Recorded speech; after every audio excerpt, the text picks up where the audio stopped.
Merci Seigneur. Alléluia. Pour ce que tu Alléluia. cesses de faire dans la vie de mon frère, dans la vie de ma soeur, Seigneur. Merci, merci, merci. Bien-aimé, tu vas élever ta voix. Tu vas élever ta voix, tu vas demander au Saint-Esprit de te parler. La Bible dit que l'homme ne vivra pas de pain seulement, mais de toute parole qui sort de la bouche de Dieu. La parole qui sort de sa bouche, c'est cette parole qui guérit, c'est cette parole qui restaure, c'est cette parole qui console. Nous allons élever nos voix, nous allons demander à Dieu de nous parler ce soir. Prions au nom puissant de Jésus-Christ. Dieu d'amour, de bonté, de miséricorde. Merci encore, Seigneur, parce qu'une fois de plus ce soir, Seigneur, tu viens pour faire des choses, Seigneur. Une fois de plus ce soir, Seigneur, tu viens pour te manifester. Ce soir, une fois de plus, Seigneur, tu viens parce que tu veux faire des grandes choses dans nos vies. Ô Père de gloire, Dieu vivant et puissant, Dieu redoutable et terrible. Ce soir, une fois de plus, Seigneur, nous voudrions te dire merci. Ce soir, une fois de plus, Seigneur, nous voudrions encore te dire merci pour ton amour sans fin, pour tout ce que tu es, Seigneur. Nous voudrions encore te dire merci parce que tu fais des choses qui dépassent notre entendement. Nous voudrions encore, Seigneur, te dire merci parce que nous savons que tu es vivant et puissant. Nous voudrions encore te dire merci parce que, Seigneur, ton amour est sans fin, parce que tes bontés sont sans fin, Seigneur. Oui, tu te manifestes puissamment dans la vie de tout un chacun. Tu te manifestes puissamment, Seigneur. Ce soir, nous sommes là, Seigneur. Ce soir, nous voudrions voir ta gloire. Seigneur, ce soir, nous sommes là. Nous voudrions que tu puisses nous parler. Oui, Seigneur, ce soir, nous voudrions que tu puisses nous parler. Parle-nous, Seigneur. Parle à mon frère. Parle à ma soeur, mon Dieu, mon roi. Parle à mon frère éternel des armées. Parle à ma soeur éternelle. Parle, Seigneur. Parle à tout un chacun, Seigneur, ce soir. Parle à tout un chacun, Seigneur, ce soir. Oui, Seigneur, nous voulons entendre ta parole. Nous voudrions, Seigneur, t'entendre nous parler. Nous voudrions, oh Dieu d'amour, t'entendre nous parler. Nous voudrions t'entendre nous parler. Seigneur, si on ne t'entend pas, qui, Seigneur, allons-nous entendre? Nous avons besoin de toi, Seigneur. Nous avons besoin de ton amour sans fin. Nous avons besoin de tes bontés. Nous avons besoin de ta puissance. Nous avons besoin de ce que tu es. Besoin de ce que tu fais. Nous avons besoin, Seigneur, parce que tu es le même hier, aujourd'hui, éternellement. Seigneur, aujourd'hui, parle à mon cœur. Aujourd'hui, Seigneur, parle à mon cœur. Aujourd'hui, mon Dieu, mon roi, parle à mon cœur. Parle à mon cœur, ô éternel des armées. Parle à mon cœur. Parle, Seigneur. Parle à mon cœur.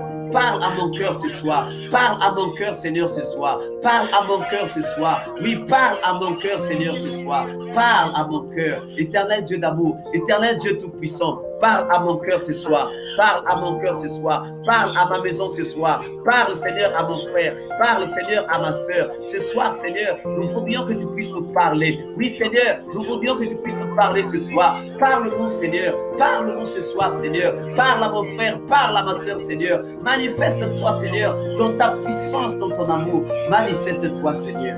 Manifeste-toi, ô Père de gloire, de bonté, de miséricorde, Dieu vivant et puissant, Dieu redoutable et terrible, toi qui es le même hier, aujourd'hui, éternellement. Merci pour ton amour sans fin. Merci pour tes bontés. Merci, Seigneur.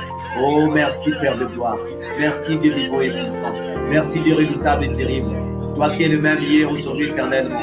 Toi qui te manifestes puissamment à notre égard chaque jour de notre vie. Ton amour est sans fin.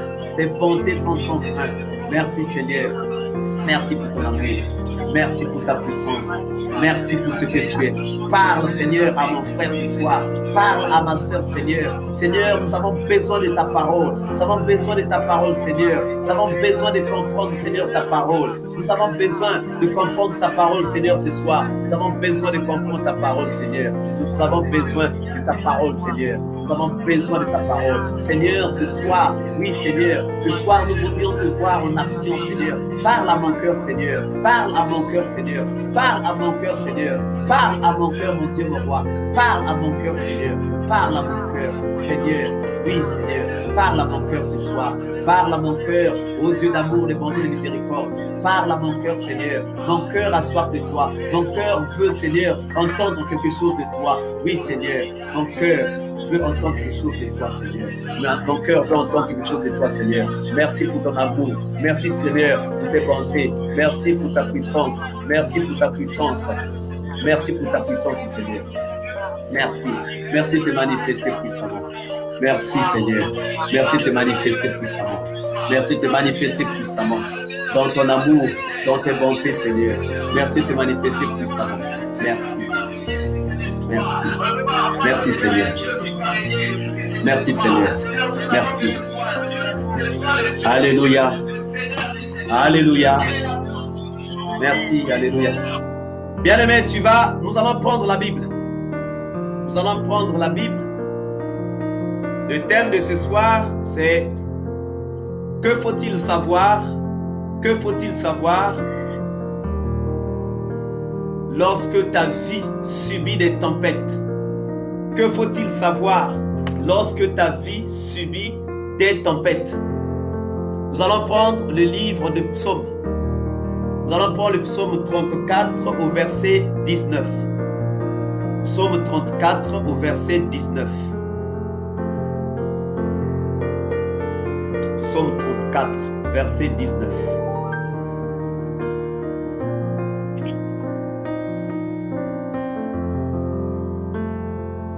Que faut-il faire ou que faut-il savoir?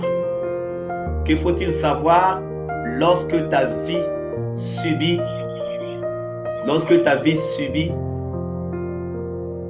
des... Psaume 34. 34, verset 19, oui. Le Seigneur est proche de celui qui ont des corps brisés, qui sauve les gens découragés. Amen. Amen. Qui a une autre version? Ou bien prends ta version, prends à partir du verset 18.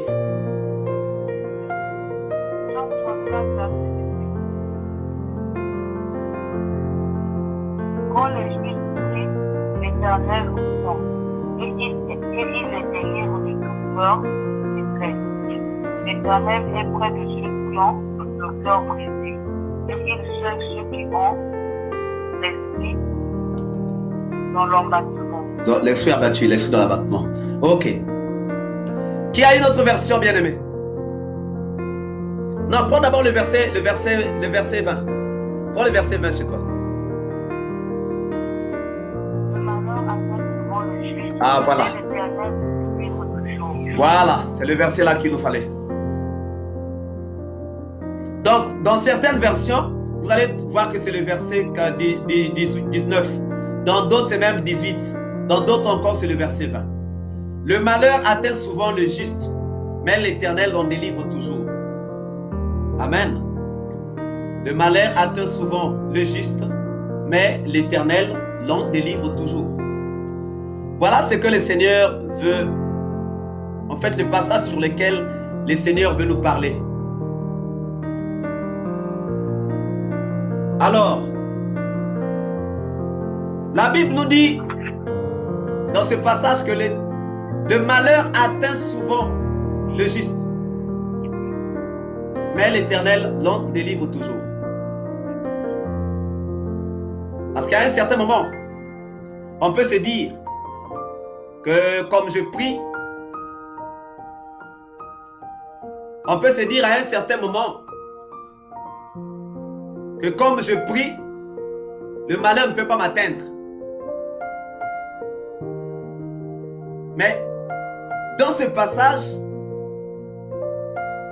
de Psaume 34, versets 18 ou 20 ou encore 19 dans certaines versions, Dieu nous dit le malheur atteint souvent le juste, mais l'Éternel l'en délivre toujours. Donc déjà, le Seigneur veut nous faire comprendre que ce n'est pas parce que nous sommes chrétiens qu'on ne sera plus exposé aux situations. Les situations vont venir malgré qu'on soit chrétien. La vie de chrétienté, ce n'est pas une vie faite de roses. Il y a des roses et il y a aussi des épines. Et vous savez que lorsqu'on veut cueillir les roses, on se fait toujours piquer par des épines. On se fait toujours piquer par des épines. La vie du chrétien ne va pas être exemple de tentation, ne va pas être exemple de difficultés. Dieu a déjà dit que le malheur viendra. Il atteindra aussi. Il ne s'arrêtera pas en cours de route. Il pourra atteindre le juste. Mais l'Éternel en délivrera toujours. Bien-aimé, Déjà, Dieu dit que le malheur peut nous arriver. Ça veut dire que nous devons être prêts. À un certain moment, les situations vont arriver. Les situations vont arriver dans nos vies. Mais quelle sera notre attitude lorsque nous serons en face d'une difficulté? Comment est-ce que nous gérons les situations qui nous arrivent? Lorsque les situations nous arrivent, c'est que Dieu a permis que ça arrive. Si quelque chose arrive, c'est que Dieu a permis que ça arrive. Ça ne veut pas dire qu'il est l'auteur, mais c'est comment il a permis que la situation arrive. Parce que rien ne peut arriver si Dieu ne l'a pas autorisé. Donc il y aura à un certain moment des situations qui vont nous arriver, qui ne vont pas, en fait, qui vont contraire à ce que nous souhaitons. C'est ça aussi la vie de chrétienté. À un certain moment, il faut aussi porter la croix. À un certain moment, il faut passer par des épreuves. Parce que pour passer, quand quelqu'un est en classe de 6e, pour passer en classe supérieure, il faut qu'il passe par un examen. Il faut passer par des épreuves. Donc les épreuves ne manqueront pas dans nos vies. Les épreuves ne manqueront pas. Mais Dieu veut maintenant nous dire, nous parler, lorsque les épreuves arriveront. Qu'est-ce qu'il faudra savoir? Qu'est-ce qu'il faut savoir lorsqu'une épreuve m'arrive? Comment je dois me comporter lorsqu'il y a une épreuve qui m'arrive? Bien-aimés, nous allons lire dans le livre de... On peut avoir ça dans Jean, mais prenons ça dans le livre de Matthieu. Nous allons prendre le livre de Matthieu. Matthieu au chapitre 14. Matthieu chapitre 14 à partir du verset 23. Matthieu 14 à partir du verset 23. La Bible nous dit ceci. Aussitôt après, il obligea les disciples à monter dans la barque et à passer avant lui de l'autre côté, pendant qu'il renverrait la foule. Quand il l'eut renvoyé, il monta sur la montagne pour prier à l'écart. Et comme le soir était venu, il était là seul. La barque déjà au milieu de la mer était battue par les flots, car le vent était contraire. À la 4e veille de la nuit, Jésus alla vers eux marchant sur la mer. Quand les disciples le virent marcher sur la mer, ils furent troublés et dirent c'est un fantôme. Et dans leur frayeur, ils poussèrent des cris. Jésus leur dit aussitôt, rassurez-vous, c'est moi, n'ayez pas peur. Pierre lui répondit, Seigneur, si c'est toi, ordonne que j'aille vers toi sur les eaux. Et il dit, viens. Pierre sortit de la barque et marcha sur les eaux pour aller vers Jésus. Mais voyant que le vent était fort, il eut peur et comme il commençait à enfoncer, il s'écria, Seigneur, sauve-moi. Aussitôt, Jésus étendit la main, le saisit et lui dit, homme de peu de foi, pourquoi as-tu douté? Et ils montèrent dans la barque et le vent cessa. Ceux qui étaient dans la barque vinrent se prosterner devant Jésus et dirent, tu es véritablement le Fils de Dieu. Après avoir traversé la mer, ils vinrent dans le pays de Génézareth. Bien-aimés, dans ce passage, nous sommes arrêtés au verset 34. Donc, Matthieu chapitre 14, on a lu du verset 22 au verset 34. Dans ce passage, avant cela, avant cette action, Jésus-Christ vient de multiplier 5 pains et 2 poissons. Il a fait manger toute une foule de 5000 personnes, de 5000 hommes. Après, il va demander à ses disciples, il va dire aux disciples, entrez dans la barque et passez de l'autre côté. Lui, il va rester là seul. Il va monter à la montagne pour prier. Et après un certain moment, pendant que les disciples sont dans la barque, il y a un grand vent. Il y a des grandes tempêtes. Des flots qui commencent à s'agiter contre la barque dans laquelle se trouvaient les disciples de Jésus. Et ils ont commencé à avoir peur.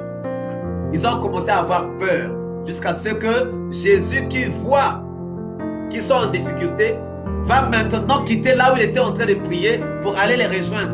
Mais puisque la barque était déjà partie, il y avait une barque qui était là, mais Jésus-Christ n'a pas voulu prendre la barque qui était là. Il était resté seul. Il a commencé à marcher sur les eaux de la mer jusqu'à les rejoindre. Mais quand les disciples ont vu Jésus venir sur les eaux, ils se sont dit c'est un fantôme. Ils ont commencé à avoir peur. Avec le vent qui était déchaîné, qui s'était déchaîné contre la barque, plus le fantôme, voilà, ils étaient mal barrés. Et Jésus va leur dire, n'ayez pas peur, c'est moi.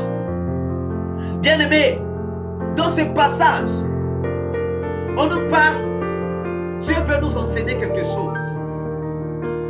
Les disciples sont partis, ils sont dans la barque, mais ils sont en train de traverser la mer, ou le fleuve. Mais là, il y a des vents. La barque, c'est ta vie. La barque, c'est ta vie à toi. Tu es dans une barque, bien-aimé. Tu es dans une barque et tu es en train de vouloir mener ta vie, passer. Mais il y a une épreuve qui est là.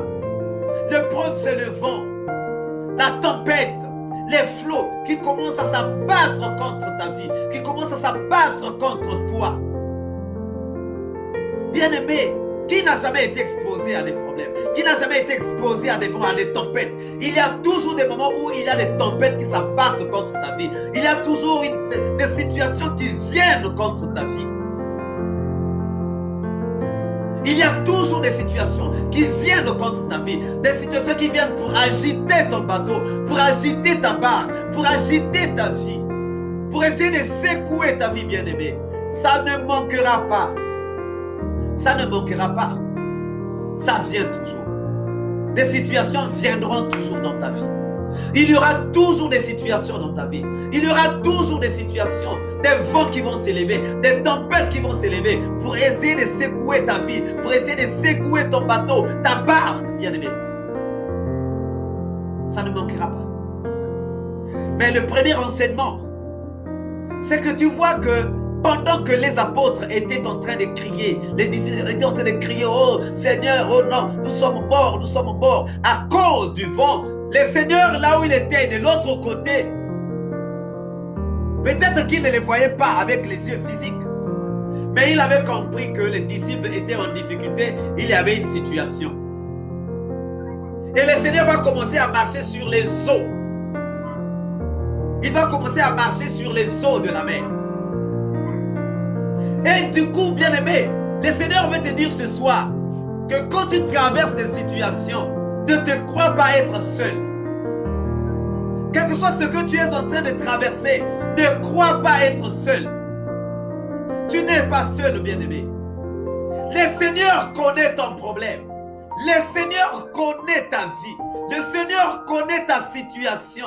Il sait qu'il y a un vent qui s'est levé contre ta vie. Il sait qu'il y a une tempête qui s'est levée contre ta vie. Dieu n'ignore rien. Dieu n'ignore rien de ta vie, bien-aimé. Tes épreuves, les épreuves de ta vie, Dieu les connaît. Les épreuves de ta vie, Dieu les maîtrise. Ne crois pas être seul. Dans Hébreux au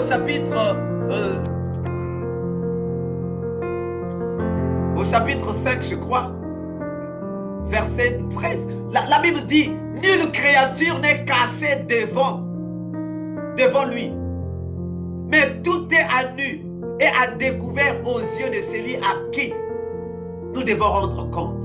Donc, aux yeux de Dieu, nul n'est caché. Il n'y a aucune personne qui soit cachée devant Dieu. Donc, Dieu voit tout. Dieu voit tout. Dieu connaît ton problème. Dieu connaît ta situation. Dieu sait ce que tu es en train d'endurer. Dieu sait ce que tu es en train de traverser comme situation.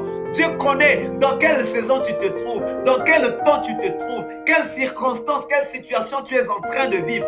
Dieu connaît. Donc, le premier enseignement, c'est que dans ta situation, ne te crois jamais être seul. Ne te crois jamais être seul. Le Seigneur est toujours là. Tu n'es pas seul.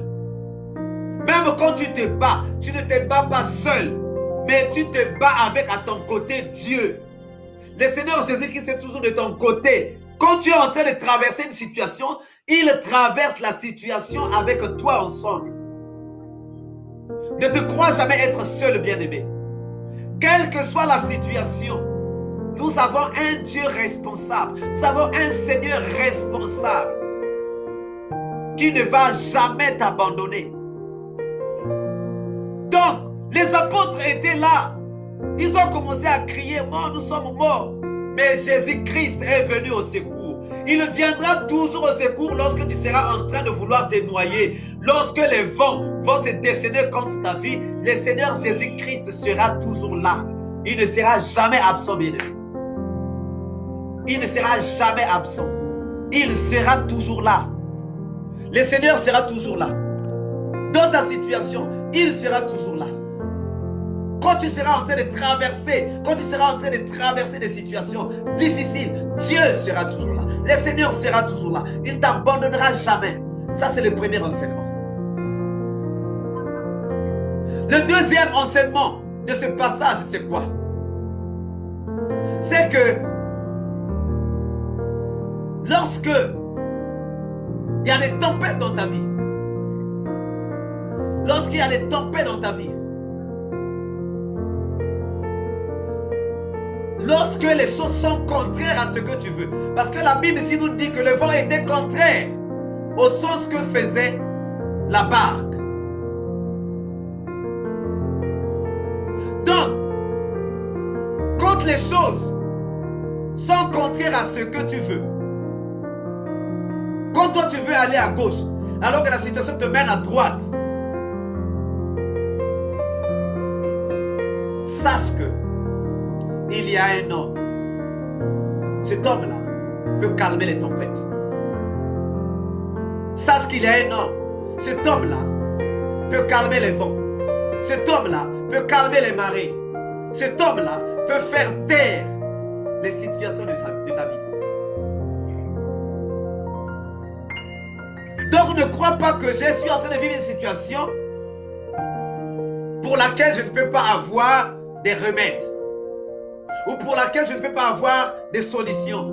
Bien-aimé, il y a toujours une solution à ton problème, parce qu'il y a quelqu'un qui a les solutions à tous les problèmes que les gens puissent vivre sur la terre. Tout ce que tu peux avoir comme problème, il y a un homme qui a les solutions. La Bible dit qu'il a la clé de David. Lorsqu'il ouvre, personne ne peut fermer. Lorsqu'il ferme, personne ne peut ouvrir. Et sa clé peut ouvrir toutes les portes. Sa clé peut fermer toutes les portes. C'est une clé passe-partout, bien-aimé. C'est une clé passe-partout. Donc, la première des choses, c'est que ne te crois jamais être seul. La deuxième des choses, sache que là où tu ne trouves pas de solution, tu penses qu'on ne peut pas résoudre ton problème.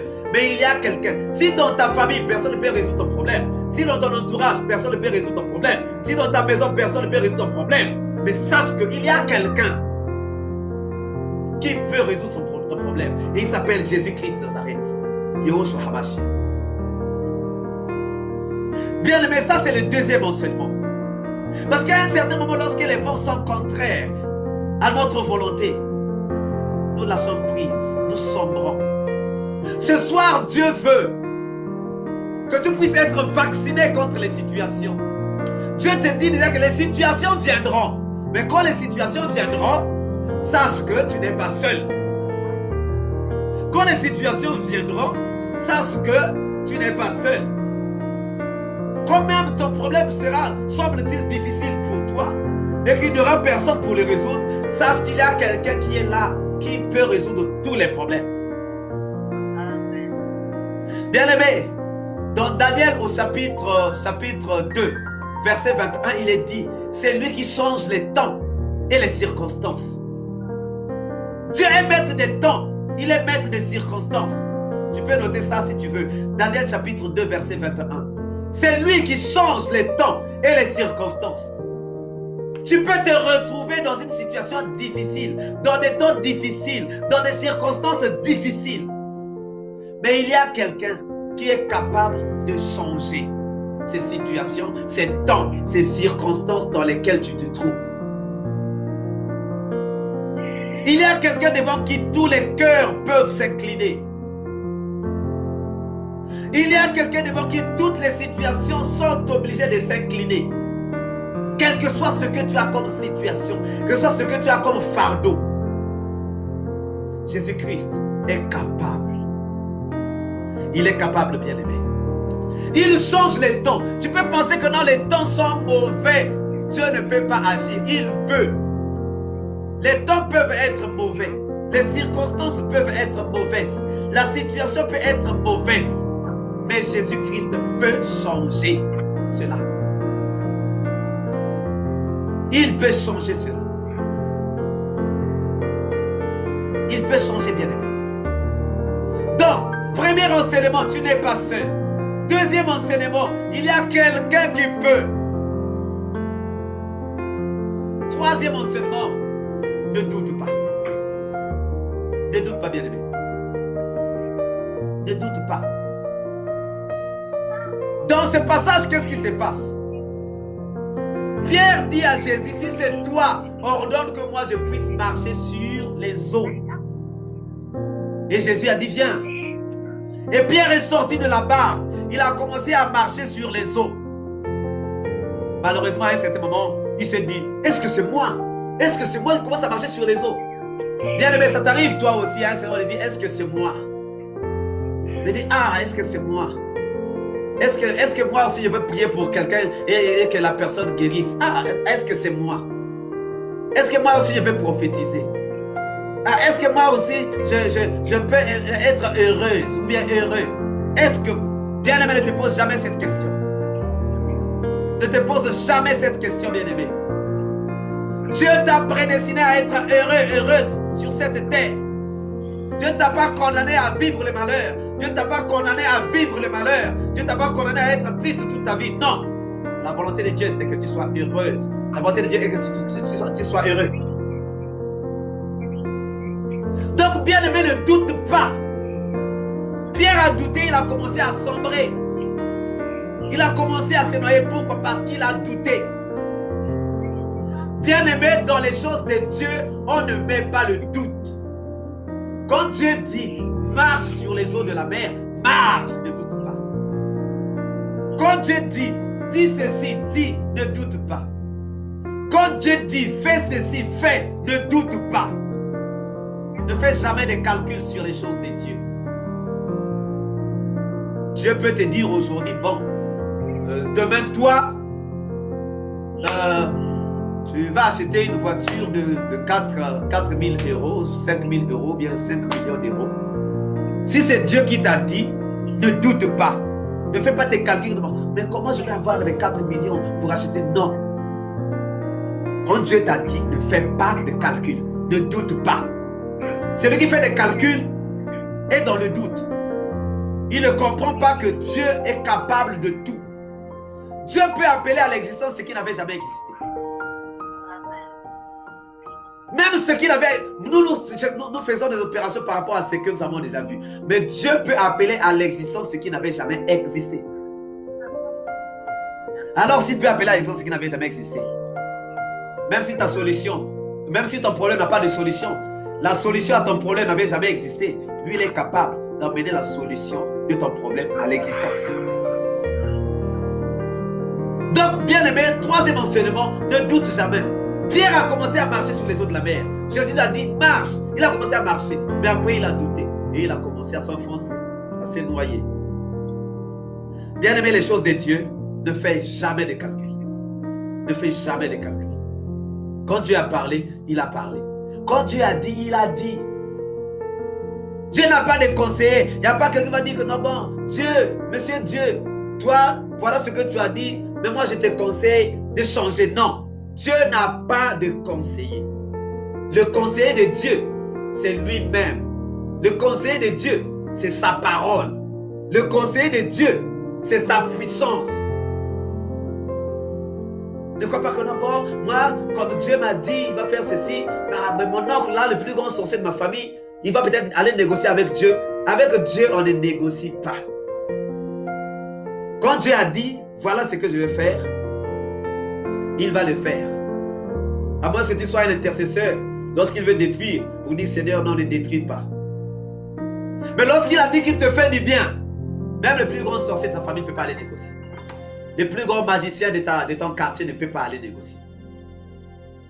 Donc, bien-aimés, croyons, faisons-lui confiance. Ayons la foi. Les choses de Dieu se font avec la foi. La Bible dit que si nous avons la foi, nous allons soulever des montagnes. Nous allons déplacer des montagnes. On dira à des montagnes quittent là, les montagnes vont aussi quitter. Les montagnes vont quitter. C'est ça, bien-aimé dans le Seigneur. Donc, troisième enseignement, enlevons le doute. Dans les choses de Dieu, enlevons le doute. Quand Dieu te dit, tu es malade, bon, tu es guéri. Quand tu entends dire que tu es guéri, sache que tu es guéri. La parole de Dieu suffit.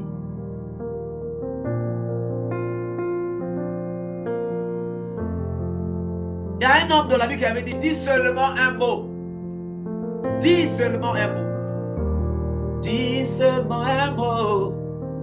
Et ma vie va changer. Dis seulement un mot. Et je serai guéri. Donc un seul mot de Dieu suffit. Il n'a pas besoin de prendre un tableau et commencer à t'enseigner. 2 plus 2 égale 4. Non. Chez lui, il n'y a pas de calcul. Un seul mot de lui suffit. Sa volonté suffit. Même lorsqu'il n'a pas parlé, sa volonté suffit.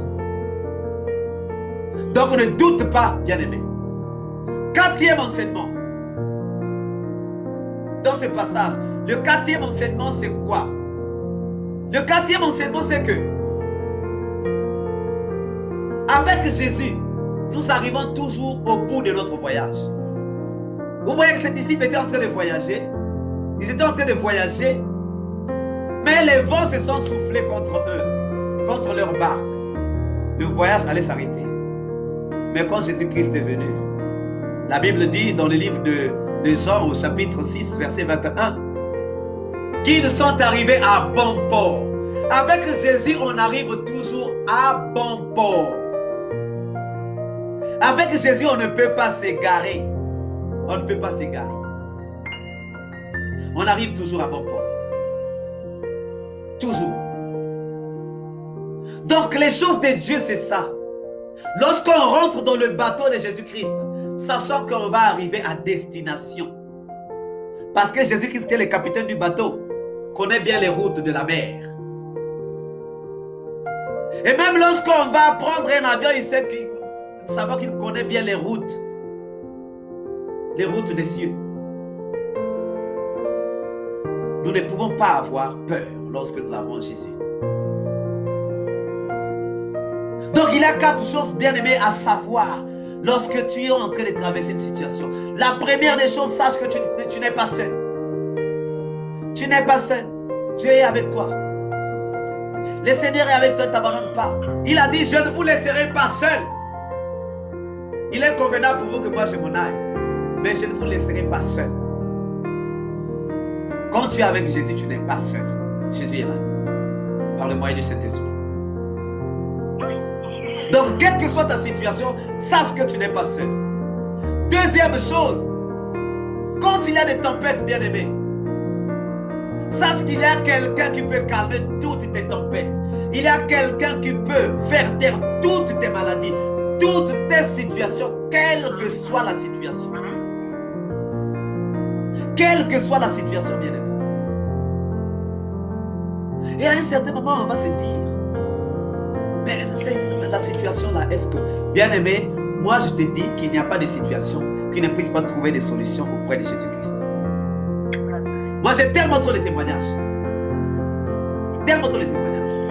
Vous savez, bien-aimé, une fois, mon père, Papa Manianga, m'emmène une sœur. Il me dit, frère Patrick, je t'ai emmené cette sœur-là.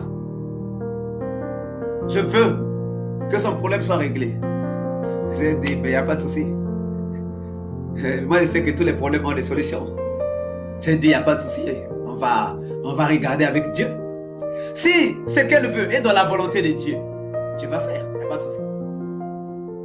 J'ai dit, ma soeur, tu as quelle situation?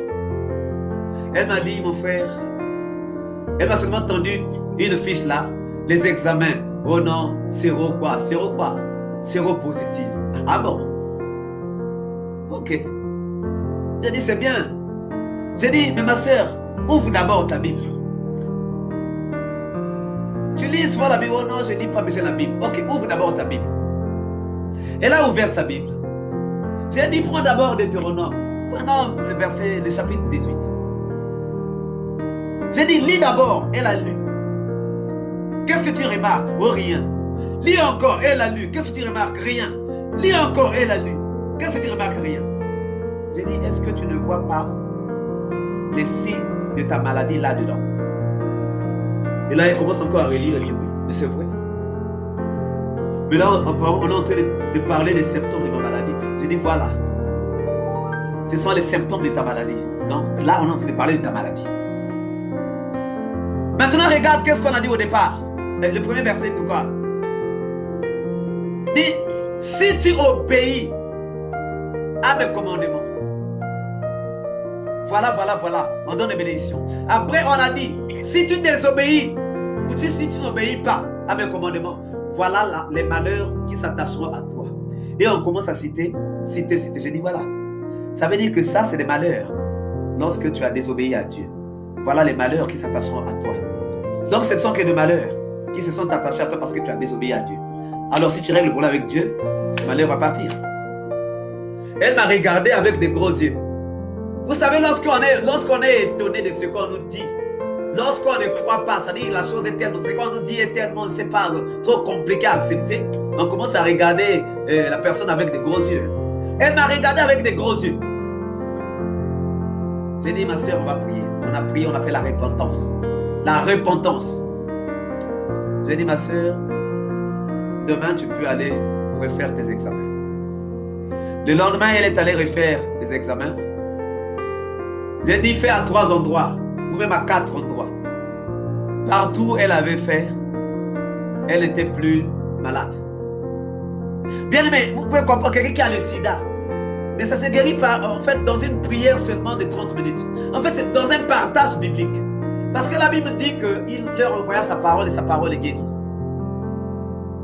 Bien aimé, la parole de Dieu nous guérit. Mais la parole de Dieu d'abord nous parle, doit d'abord nous parler. D'abord, nous parler, nous dire que la parole de Dieu n'est pas tombée en vain. La parole de Dieu est là parce que Dieu veut nous faire du bien. Dieu veut nous faire du bien. Donc, sache que, quelle soit ta situation, tu n'es pas seul. Quand tu souffres, Jésus souffre avec toi. Voilà pourquoi Abed-Nego, Meshach et Shadrach, j'étais dans la fournaise ardente. Tu n'étais pas seul. Il y avait un quatrième mort. Voilà pourquoi lorsque Daniel était dans la fosse au lion, il n'était pas seul. Il était là avec le lion de la tribu de Juda. Voilà pourquoi les lions qui étaient dans la fosse ne pouvaient pas lui faire du mal. Parce que le lion voyait en Jésus-Christ, en Daniel, le lion de la tribu de Juda, donc leur chef, le chef des lions. Bien aimé, quel que soit ton problème, tu n'es pas seul. Le Seigneur est avec toi. N'oublie jamais ça. Tu n'es jamais seul. Le Seigneur est avec toi. Et bien aimé, sache que tu n'es pas seul et sache que il y a un homme qui peut calmer tes tempêtes. Il y a un homme qui peut faire taire tes tempêtes. Et n'oublie pas encore, troisième point, que celui qui peut s'appelle Jésus. Il peut toutes les situations, il peut toutes les solutions. Quelle que soit ta situation, Jésus-Christ peut. Il n'y a pas de situation qui soit impossible pour lui. La Bible dit que rien n'est impossible à Dieu et rien n'est impossible à celui qui croit. Il suffit que tu crois. Tu as un problème, tu crois qu'il y a une solution, il y a Jésus qui est capable, il y a Jésus qui a la solution à ton problème. Et puis tu lui fais confiance. Le bateau de ta vie peut sombrer à un certain moment. Les vents peuvent souffler contre toi. Ne crains rien. Apprends à chanter ces chants-là. Zabatele midera kembo. Bikela monyo sobifu kama masia nangazana bomoi. Ngana lingana tina nini. Atama bele fungwa bibi pana tele mina bangateo. oya siminga za makasi kombo na ye Yesu Kristo ata mokili boyi kondima oya lobi se yango ekosalema mpona nga okeli nanga zali kosala na banga nini. Un enfant de Dieu ne peut pas vivre dans la peur. Un enfant de Dieu ne peut pas vivre dans la peur. Un enfant de Dieu sait oya siminga aza makasi kombo na ye Yesu Kristo. Il faut savoir le roseau sur lequel tu t'es attaché. Quand tu as un roseau comme Jésus-Christ, tu t'attaches, les vents peuvent venir, les tempêtes peuvent souffler. Bien-aimé, tu es comme un arbre qui n'est pas planté dans du sable, hein, mais qui est bien enraciné. C'est ça Jésus-Christ, bien-aimé. Donc quand tu as une situation, je ne voudrais pas, le Seigneur veut que quand tu vas avoir des situations, que tu ne te lamentes pas. Que premièrement tu saches que tu n'es pas seul. Quand tu es en train de souffrir, Jésus est en train de souffrir avec toi. Même dans ta maladie, donc quand tu es malade, Jésus aussi est malade. Parce que toi tu es au-dedans de Jésus. La Bible dit que nous sommes cachés dans Jésus. Tu es au-dedans de Jésus. Donc ta maladie aussi est dans Jésus. Donc quand toi tu souffres, c'est Jésus aussi qui souffre. Quand tu es malade, c'est Jésus aussi qui est malade. Quand tu es triste, c'est Jésus aussi qui est triste, bien-aimé. Donc tu n'es pas seul. Tu n'es jamais seul dans ton problème. Et dans ton problème, sache que il y a quelqu'un qui peut. C'est quelqu'un qui s'appelle Jésus. Et sache que il ne peut pas seulement le palu, il peut toutes les situations. Jésus n'est pas seulement un guérisseur de maux de tête. Que d'abord, quand quelqu'un a des maux de tête, bon, allez-y voir Jésus. On donne et il prie. Bon, oui, je suis guéri. Bon, d'abord, comme c'est les maux de tête, je vais aller chez Jésus. Mais comme c'est le sida ou encore le cancer, là, il faut chercher quelqu'un d'autre. Non. Bien aimé, même le médecin le plus fort du monde, même le docteur Raoul qui est devenu célèbre là, il y a des maladies qu'il ne peut pas soigner. Mais Jésus va tout soigner. Jésus guérit tout, bien aimé. Que ce soit des maladies physiques, des maladies spirituelles, des maladies psychologiques, des maladies psychiques, il connaît tout. Il soigne toi. Fais-lui confiance. Et autre chose encore à savoir, c'est que avec Jésus, tu arriveras au bout. Tu arriveras au bout de ton chemin. Tu ne vas pas t'arrêter en cours de route. Parce que lui, il est le chemin. Il est le chemin, il dit, entrez par moi. Quand tu entres par Jésus, tu vas arriver à destination. Les apôtres ont fait un bon voyage. Secoués, mais ils sont arrivés à bon port parce que Jésus-Christ était venu. Mais maintenant, quand tu es en situation, tu appelles qui? Quand tu es en situation, tu appelles qui? Quand tu es en situation, bien-aimé, ne t'effraie pas. Il n'y a aucune situation qui doit effrayer un enfant de Dieu. Il n'y a aucune situation. Même le diable lui-même doit s'incliner devant toi parce que celui qui est au-dedans de toi est plus fort que le diable. Donc, bien-aimé, finis la peur. Quelle que soit la situation, on dit au corona, même s'il y a des spécialistes du corona qui disent que non, bien-aimé, tu sais, corona, c'est comme ça, c'est dangereux, c'est grave. Toi, tu sais en qui tu t'attaches. Oya Simio Azamakasi. Quelle est cette maladie qui viendra dire à Jésus, Jésus, laisse-moi passer? Non. Voilà pourquoi moi, quand je vois des gens malades, je suis triste, je pleure à un certain moment. Surtout quand je vois les malades dans les églises, je pleure. Je dis, qu'est-ce que la maladie peut venir faire dans l'église? La maladie rentre dans l'église. Là où on est en train d'adorer Dieu, la maladie vient là, vient s'asseoir. Je dis, non, ça c'est impossible. Ah non, il faut déloger la maladie. Il faut déloger la maladie, bien-aimée. Il leur envoya sa parole est guérie. Maintenant, quels sont les vents qui soufflent contre ton bateau, contre ta barque? Quelles sont ces tempêtes-là qui se sont déchaînées contre ta vie? Bien-aimé, tu vas élever ta voix. Tu vas commencer à dire merci Seigneur. Merci Seigneur parce que tu boostes encore mon moral. On va d'abord commencer par dire merci à Dieu. Élevons tous nos voix et prions.